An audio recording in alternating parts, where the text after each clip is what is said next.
Our discussion today really centers on a fascinating point in advanced language learning.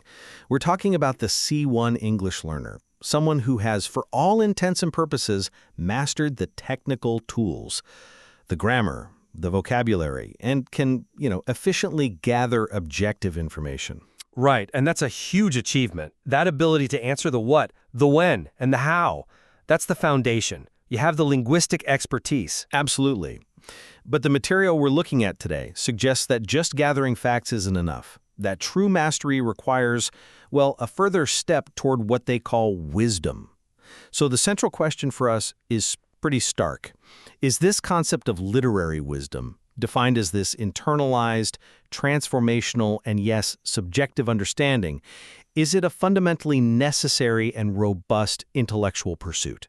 Or does its reliance on ambiguity and this idea of a felt experience, does that ultimately undermine the essential need for clarity, for, external, stable, truth and objective, verifiable facts?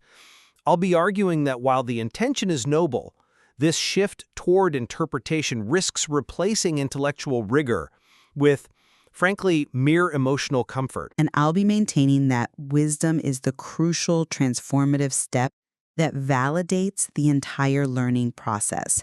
It's what turns proficiency into a profound capacity for life itself. My position really rests on this crucial distinction between information and wisdom. I mean, they're almost qualitatively different. Information is external, it's additive. You can accumulate 1,000 data points and remain fundamentally unchanged. Wisdom, on the other hand, is internalized. It's transformative. It alters your whole operating system. The material uses this powerful metaphor that wisdom is the craftsman that uses information, which are the tools, to build a meaningful structure, a good life. But let's look at it in practice. Reading 1984 isn't just about learning facts about a fictional dictatorship. When you truly grasp the mechanics of control through language, that insight is integrated. You become, and I'm quoting here, more alert to propaganda, more careful with your own words, more protective of truth. Now, that is not just adding a fact to a list. It's a structural change in how you see the world. And we access this wisdom by treating literature as a simulated human experience. It's a laboratory, a lab of choice and consequence. Seeing Gatsby's tragic idealism teaches us, without us having to live through that failure, the danger of untethered desire. That transformation, that's the core value here. I see why you emphasize that profound subjective impact. But that very subjectivity is, to me, the intellectual weakness of this whole pursuit. I absolutely acknowledge the power of deep engagement with complex texts. But I have to question the reliability and frankly, the transferability of wisdom when it's defined this way. The material itself emphasizes that wisdom is not always stated explicitly, not like an empirical truth. Instead, it's accessed through reflection, where you have to sit and let the words settle.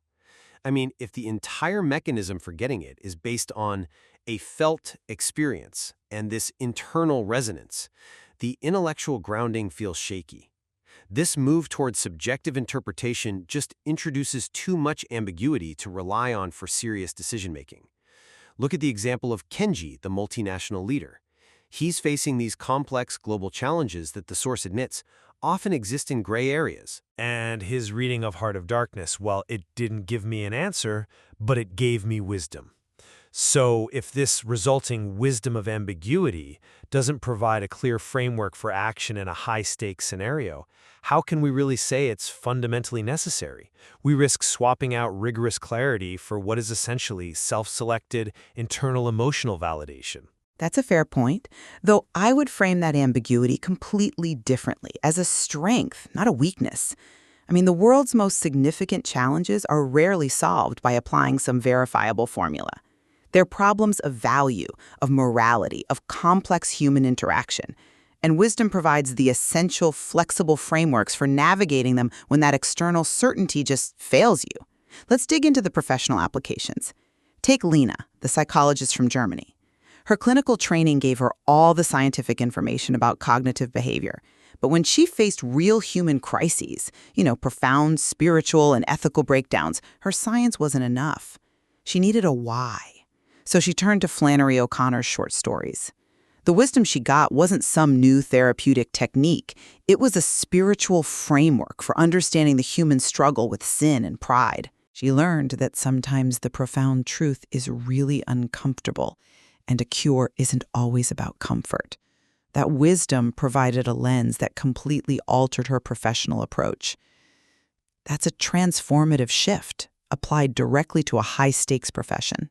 I'm just not convinced that all these transformations scale up from personal comfort to systemic utility. Many of these examples seem to lean heavily on psychological solace rather than providing a robust, transferable framework for external action. I'm looking at Chloe, the retired teacher, who found wisdom in Ann Tyler novels. Her big takeaway was finding self-acceptance and permission to be kinder to myself. Now look, I celebrate her personal well-being, but is this transformative insight in the same category as, say, deriving a verifiable scientific principle? When we're debating the necessity of an intellectual pursuit for an advanced learner, self-help, no matter how emotionally deep it is, risks being a byproduct of reading, not the primary intellectual goal. If the C1 learner's aim is to function in global professional spheres, we need wisdom that dictates systemic change, not just personal peace. But let's trace that transformation from internal to external. Self-acceptance, especially about your limitations or values, radically changes your decision-making. It dictates the why of your actions. It's the difference between pursuing success at any cost versus pursuing a valuable life. But if you want systemic application, okay, let's talk about Carlos, the engineer from Brazil. He was technically brilliant, saw the world in pure inputs and outputs, a perfect C1 application of information. Then he reads Richard Powers' The Overstory. And it didn't give him new data about deforestation. It made him feel the consciousness of a forest. The text gave him this profound sense of interconnectedness that shattered his engineer's view of the world as a collection of separate exploitable resources. That wisdom was ecological. It was systemic. He didn't just feel better about himself. He changed his entire ethical approach to every project he worked on. That is a profound, professional, ethical transformation. It's far beyond mere psychological solace. Okay, I admit the Carlos example is powerful. It shows a narrative can lead to a systemic perspective change. But this brings us right back to the mechanism. If this crucial wisdom is embedded, not explicitly stated, if we're pulling truth from the architecture of a story, then its acquisition really relies heavily on the reader's pre-existing sensitivity, on their ability to interrogate the text effectively. The source talks about appreciating style, right? How Hemingway's sparse sentences convey a wisdom of stoicism, or Toni Morrison's prose conveys the haunting wisdom of memory. This suggests the text's texture is the vehicle for truth. So, does relying on stylistic texture, on an emotional grasp, create stable, reliable knowledge? Or is it just inherently prone to misinterpretation? I mean, if one reader sees Hemingway's style as stoicism and another sees it as, emotional suppression, which one gets the necessary wisdom? Well, the possibility of misinterpretation is precisely why the methodology they provide, the active pursuit, is defined as this rigorous structure. It's designed to mitigate that raw, subjective resonance. Reading for wisdom isn't meditation, it's dialogue, it's intellectual labor. The tools are actually quite precise. You're annotating, drawing connections, keeping a commonplace book, which is basically a structured journal. You transcribe passages that strike you as true, but then you have to actively categorize and reflect on them. And crucially, the process includes community engagement, discuss, and debate, which forces learners to move beyond just saying, "Oh, I liked it," into a structured exchange. That process refines a raw interpretation into a shared, examined concept. It transforms a subjective feeling into something approaching stable, shared wisdom. But let's look closely at those tools. Even the most structured entry starts with underline passages that resonate or ideas that strike you as true. The initial filter is still personal resonance, and while community discussion is essential for testing your interpretation, the ultimate test for wisdom, as it's defined here, is the so what test, which requires application to your personal actions tomorrow.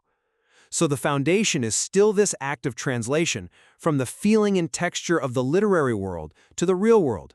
and that is inherently less verifiable than testing the factual basis of external data. If our goal is to maximize a learner's ability to solve external problems, relying on a self-referential system where the truth of the wisdom is validated by how good it feels to apply it to your own life, that's a shaky framework. I think we fundamentally disagree on the function of complexity. Rigidity is great for engineering problems, but life's ethical dilemmas, they demand adaptability. Wisdom prepares us for exactly this complexity, which rigid, factual information just can't handle alone. Let's go back to Kenji and his leadership dilemma. He was paralyzed by ambiguity. Heart of Darkness didn't give him a single moral law to follow. Instead, it gave him the wisdom to tolerate and embrace that uncertainty. His key realization wasn't finding the one right answer, but learning how to navigate the ambiguity with my integrity intact. That specific skill, maintaining a moral core while operating in gray zones, is far superior to relying on insufficient, rigid information when you're confronting real-world ethical dilemmas. I understand the appeal of accepting the gray area, I really do, but the primary value of factual information is often reduction in clarity. If someone is struggling with morality, like the source suggests, reading Crime and Punishment, they need a strong, defensible ethical framework. They need a path toward resolution, not just the capacity to tolerate confusion. The risk of prioritizing ambiguity is severe. It can either make decisive action impossible, or worse, it can excuse poor judgment under the comfortable guise of, oh, it's a gray area. We have to prioritize actionable clarity and firm principles, even when it's complex, over the self-soothing quality of perpetual ambiguity. If the search for wisdom only gives you the capacity to pause, but not the capacity to choose justly, then its utility is limited. In summarizing my position, I just reiterate that true mastery of a language is achieved when the linguistic tools, the information, are finally put to work by this capacity for profound understanding. That is wisdom. The pursuit described here yields profound, actionable, and personal knowledge that information alone just can't provide. The transformative examples, Carlos's systemic worldview, Lena's new ethical framework, they demonstrate that this wisdom isn't a luxury, it's a fundamental necessity for building a life of depth and purpose, and for making sound, ethical, global judgments. It's the destination that validates the entire journey of linguistic mastery. It seems we agree that the profound importance of deep engagement with texts, of reflection and discussion. I will. However, that pursuit has to remain rigorously grounded in recognizing the necessary distinction between internally satisfying frameworks and verifiable external facts. We have to be vigilant against letting the powerful appeal of a subjective felt experience replace the rigorous, objective analysis that's necessary for navigating a world that often demands clear answers. That risk, the risk of substituting rigorous analysis for comfortable wisdom, it remains a critical concern even as we search for ultimate meaning. It seems we agree that the search for both the tools, the information, and the framework, the wisdom, is crucial.